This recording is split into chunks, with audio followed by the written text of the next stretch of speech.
majina naitwa Agnes Lambert Kaiza. Mimi ni mbunge wa jimbo la Segerea kupitia Chama cha Ukombozi wa Umma kwa maana CHAUMMA. Kwa upande wa jimbo la Segerea kwa maana ya kata 13 ambazo ziko ndani ya jimbo la Segerea, mambo sio mabaya, issue ni kuyasukuma kwamba yale ambayo yalipitishwa basi yaweze kufanywa kazi kwa maana kutekelezeka sawa, lakini sio kwamba jimbo la Segerea kwamba limewachwa ikiwa yatima. Yapo mambo ambayo yamepangwa ambayo yalipaswa kutekelezwa, lakini mengine hayajatekelezwa, baadhi yametekelezwa. Sasa yale ambayo bado, mimi kama mbunge kwa kushirikiana na madiwani wa jimbo la Segerea tutakwenda kuyasukuma kuhakikisha kwamba yanafanywa kazi. Yes. Ndani ya jimbo la Segerea changamoto bado ni nyingi sana. Yaani unapoongelea mfano miundombinu ya barabara ndani ya jimbo la Segerea ni problem kubwa sana. Unapoongelea swala zima la maji, mfano maji kwa maana ya mifereji ya maji machafu na vitu kama hivyo bado ni changamoto. Unapoongelea swala zima la elimu kwa mfano kwa maana ya shule zinajengwa lakini madarasa bado ni machache, wanafunzi ni wengi. When it comes kwenye swala la afya na penyewe bado kuna mambo ambayo hayajakaa sawa sawa ambayo yanahitaji kusukumwa. Kwa hiyo nachoweza kukisema ni kwamba masuala ya maendeleo ni vitu endelevu. Yaani kwamba uweze ukasema kwamba hapa mmefika na mmefika. Upande wa miundombinu kama nilivyosema bado kunahitajika kazi kubwa sana ya ziada. Njia hazipitiki ndani ya jimbo la Segerea, ndani ya kata zetu kwa maana ya zile barabara za ndani na hata za nje, zile barabara kubwa bado ni problem. Na ninyi ni mashahidi kama mnafuatilia ndani ya jimbo la Segerea, mvua zikinyesha kwenye kata nyingi sana ni mafuriko. Sasa nikisema hakuna kilichofanyika kabisa na nyinyi nitakuwa nasema sio. Sasa haya ambayo bado hayajafanywa kazi kwa maana upande wa miundombinu, narudia kusema kwamba mimi mbunge, kwa sababu mimi pia ni diwani ndani ya hili baraza, pamoja na madiwani wenzangu tutakwenda kushirikiana ndani ya jimbo la Segerea tulitoe jimbo hapa lilipo kwenda mbele kwa kusukuma haya ambayo yanapitishwa ndani ya halmashauri yetu ya jiji la Dar es Salaam. Kwanza kabisa naomba nikiri kwamba jitihada za kuweka mazingira mazuri kwa ajili ya elimu, jitihada zipo, lakini jitihada haziendi sambamba na uhitaji uliopo. Mfano tulifanya ziara sisi kama madiwani wa jiji kwenda kutembelea miradi ya maendeleo.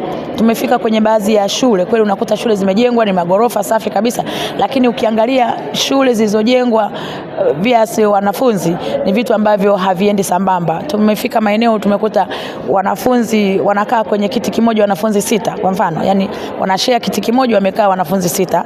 At the same time na upande mwingine wa pili wamekaa wengine 6. Kwa hiyo meza moja wanakaa wanafunzi 12 wamebebana, wanaandika notes wakiwa wamekiana kwenye miguu, kwenye mabega na vitu kama hivyo. Lakini wale ambao wamekaa pamoja 6, wengine watoto wa kike na wengine watoto wa kiume. Kwa mfano unakuta ilikuwa ni wengine ni form 4. Ni mabinti ambao wameshakuwa ni watu wazima na ni vijana wa kiume ambao wameshakuwa ni watu wazima.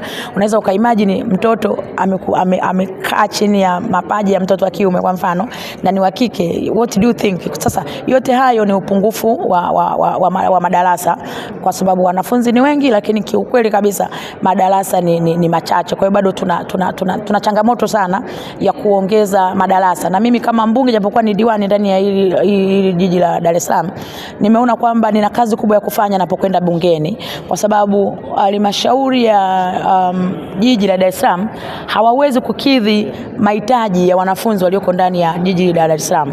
Na nadhani serikali kuu inapaswa pia kuingiza nguvu ndani ya jiji letu la Dar es Salaam hili, kwa maana kwamba miundombinu ya elimu wasiachiwe tu halmashauri, kwa sababu uhitaji wa madarasa pamoja na mbio wanazokimbia nazo jiji, but still kuna problem kubwa sana kama jinsi ambavyo nimeielezea. Watoto wanajazana ndani, watoto wanakaa kwenye viti kwa kupakatana, lakini wakati mwingine unakuta wengine inabidi watolewe ndani ya madarasa, wengine waendelee, wakimaliza wengine na wengine. Kwa hiyo hilo mfano mimi kama mbunge wa jimbo na kwenda kulibeba mbele zaidi, kulipeleka kwa serikali kuu ndani ya Bunge la Jamhuri ya Muungano wa Tanzania. Niombe serikali kuu iwekeze nguvu, iwasaidie halmashauri ya jiji la Dar es Salaam kwa maana ya pesa. Yani pesa iliyopo sioni kama inaweza ikatosha kufanya miundombinu ya elimu ndani ya jiji la Dar es Salaam iweze kuwa sawa, kwa sababu hali ambayo nimeiona mimi kwenye ziara, wakati tunaenda kwenye ziara, haikunipa amani, lakini pia unaona kwamba halmashauri wanapambana Yani wanafanya sehemu wanaweza kuifanya, lakini sasa mambo ni mengi. Sasa kwa sababu mambo ni mengi na Mheshimiwa Rais wa Jamhuri ya Muungano wa Tanzania amejikita katika kuboresha masuala mazima ya elimu. Sasa na mimi kama mbunge nalibeba hilo kwenye bunge inayokuja ya budget, nitakwenda kulisemea kwamba ndani ya jiji letu la Dar es Salaam kwa kweli miundombinu ya elimu bado inatakiwa kuwekewa mkazo ili watoto wetu wasome katika mazingira ambayo kwa kweli ni rafiki. Mtoto wa form 4 hawezi kwenda kubebana na mtoto wa kiume wa form 4 halafu kategemea usalama pale. Hakuna usalama wote. Lakini kwa kumalizia nipongeze halmashauri ya jiji la Dar es Salaam kwa sababu wameonyesha njia, kwa sababu mashule mengi yamejengwa kama jinsi ambavyo nimeelezea, but still hayakidhi mahitaji au matakwa ya watoto tulionao ndani ya jiji la Dar es Salaam.